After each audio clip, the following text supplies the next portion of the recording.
Hari ini pembahasan kita adalah mengenai pidato persuasif. Kalian pasti sudah sering mendengar kata pidato.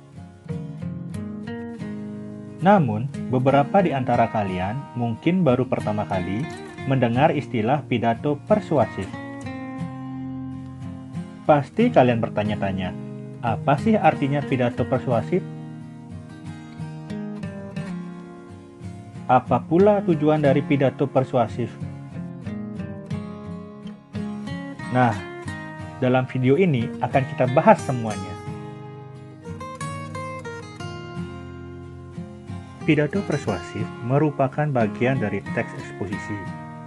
Pidato persuasif adalah pengungkapan pendapat secara jelas dan logis sehingga dapat meyakinkan pembaca atau pendengar dengan menyajikan argumen dari satu sudut pandang.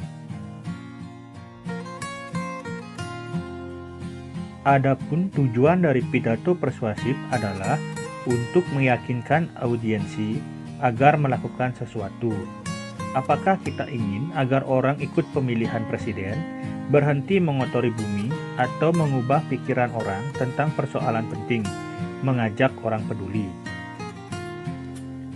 Dengan mengambil satu sudut pandang dan membuktikan kebenarannya, kita bertujuan meyakinkan orang lain untuk melihat suatu persoalan hanya dari sisi itu.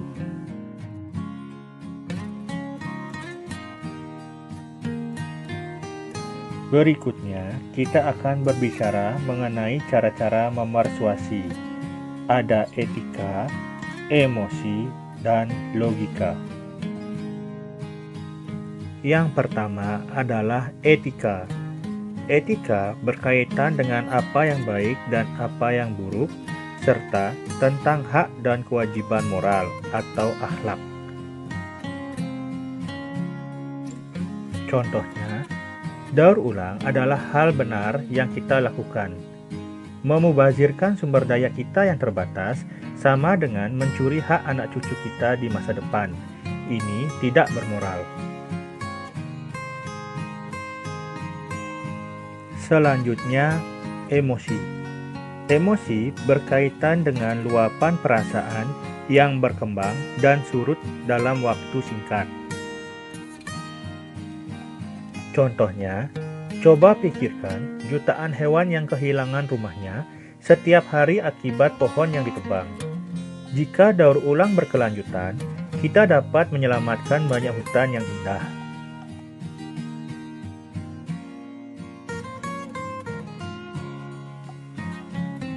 Terakhir, logika.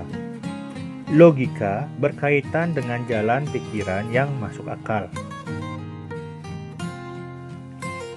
Contohnya, kita paham bahwa cadangan sumber daya alami kita terbatas.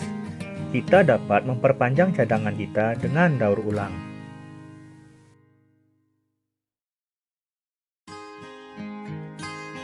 Selanjutnya, berbicara mengenai struktur isi pidato persuasif. Ada 3 hal, yaitu pertama, pernyataan posisi, yang kedua, tahap argumen, dan yang ketiga, penguatan pernyataan posisi. Pernyataan posisi merupakan pendapat atau pendirian yang diambil penulis terhadap suatu persoalan. Misalnya, apakah posisimu terhadap persoalan remaja dan bela negara? Dalam eksposisi tulis, kamu sebaiknya melihat persoalan aktual di masyarakat dan dianjurkan menulis sesuatu untuk mengekspresikan dukungan atau kepedulian. Kamu perlu fokus terhadap bagaimana membuat pernyataan posisi yang kuat. Pernyataan yang dapat diajukan untuk menguji pernyataan posisi adalah sebagai berikut. Pertama, siapa yang diyakinkan? Kedua, apa yang akan diyakinkan? Mengubah pandangan atau perilaku. Ketiga, jenis argumen apa yang menarik perhatian mereka? Dan yang keempat, apakah pernyataan sudah menyatakan posisi secara jelas?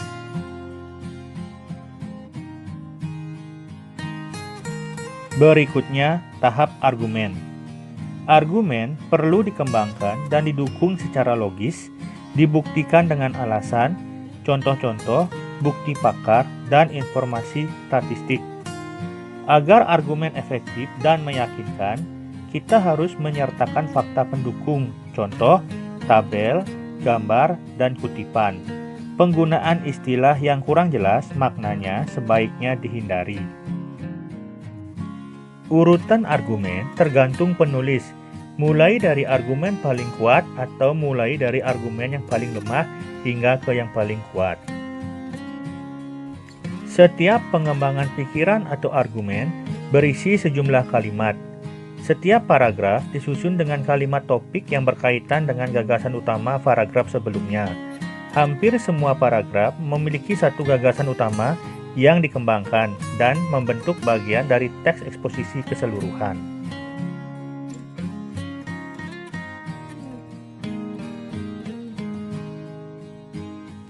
Terakhir, penguatan pernyataan posisi. Di bagian ini, letak argumen ditonjolkan. Simpulan posisi berdasarkan argumen yang telah disajikan memperkuat pernyataan posisi. Berikut yang harus diperhatikan untuk memperkuat pernyataan posisi. Pertama, memperkuat pernyataan posisi dan menekankan pikiran utama dengan penggunaan suara berbeda, nada tinggi atau rendah, mimik, bahasa tubuh, dan gestur. Kedua, argumen sebaiknya dikembangkan secara logis dan didukung oleh bukti-bukti. Tidak bisa hanya sekadar berdasarkan emosi dan intuisi. Ketiga, tabel, diagram, foto, dan gambar dapat digunakan dengan dampak hebat dalam eksposisi lisan dan tulis. Penyajian dengan menggunakan PowerPoint sangat membantu.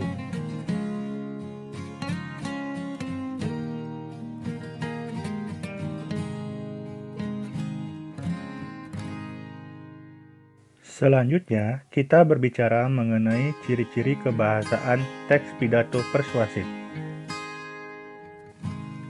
Yang pertama adalah nominalisasi atau pembendaan. Nominalisasi atau pembendaan merupakan proses tata bahasa mengubah kata benda, kata kerja, dan kata sifat menjadi kata benda. Fungsinya untuk menghubungkan makna antar kalimat. Contoh, dalam kalimat 1, pemerintah memberlakukan undang-undang anti kekerasan. Dalam kalimat 2, pemberlakuan tersebut melegakan banyak pihak di luar negeri. Dalam kalimat 1, terdapat kata memberlakukan.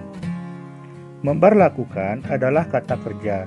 Selanjutnya, kata memberlakukan dinominalisasi menjadi pemberlakuan.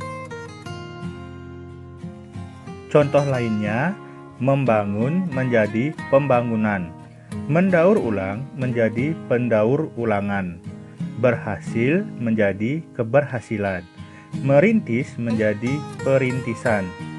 Pembendaan digunakan untuk mengubah kalimat dari bentuk aktif ke bentuk pasif. Misalnya, kita harus mendaur ulang sampah. Pendaur ulangan itu menguntungkan lingkungan dan menghasilkan uang. Informasi baru di akhir kalimat menjadi fokus untuk kalimat berikutnya. Berikutnya, penggunaan kata ganti. Kata ganti adalah jenis kata yang menggantikan nomina atau kata benda. Penggunaan kata ganti dalam teks pidato persuasif adalah kata ganti orang pertama, orang kedua, dan orang ketiga. Misalnya, aku, saya, Anda, kalian, kami, kita, atau mereka.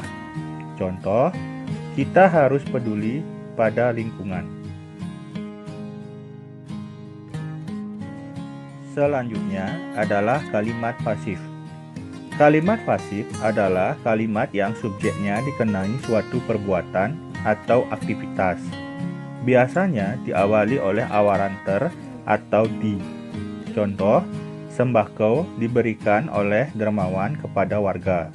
Sembako merupakan subjek, diberikan merupakan predikat, dan oleh dermawan merupakan objek. Berikutnya, kata teknis. Kata teknis merupakan kata yang memiliki arti khusus terkait bidang atau keahlian tertentu. Contoh, dalam perbankan, kata teknisnya defisit, surplus, bunga. Dalam bidang pertanian, kata teknisnya hama, bibit, panen, irigasi.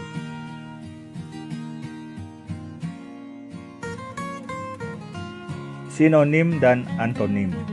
Sinonim adalah bentuk bahasa yang maknanya mirip atau sama dengan bentuk bahasa lainnya. Sedangkan antonim adalah kata yang berlawanan makna dengan kata lainnya. Contoh, benar bersinonim dengan betul. Namun, benar atau betul berantonim dengan salah. Kata benda abstrak. Kata benda abstrak adalah kata benda yang berasal dari kata sifat atau kata kerja yang tidak merujuk objek, melainkan suatu kejadian atau hal yang tidak terlihat. Contoh, ketakutan, kegembiraan. Ketakutan kata dasarnya adalah takut yang merupakan kata sifat. Begitupun dengan kegembiraan kata dasarnya gembira. Karena memperoleh awalan dan akhiran ke an, maka menjadi kata benda.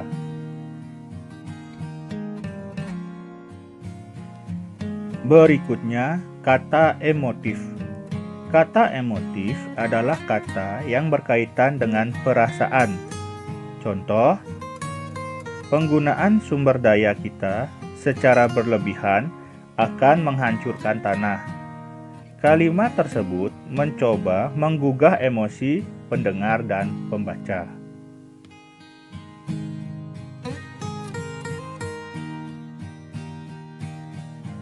Berikutnya adalah kata tugas yang berupa konjungsi.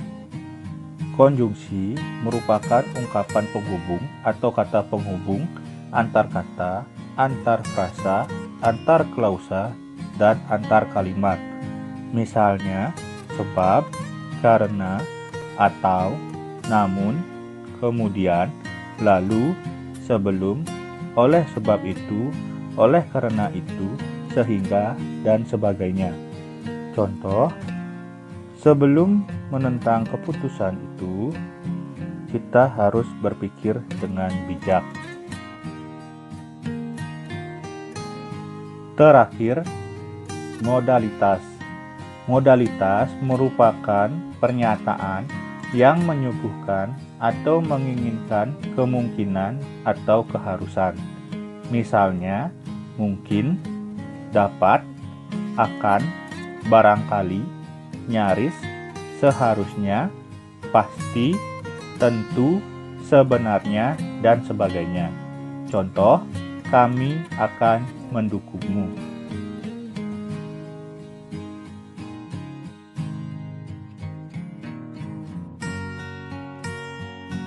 Terima kasih sudah menyaksikan video ini. Jangan lupa like, komen, dan share agar video ini lebih bermanfaat untuk kita semua. Bagi yang belum subscribe, jangan lupa subscribe untuk mendapatkan informasi dalam video-video pembelajaran berikutnya.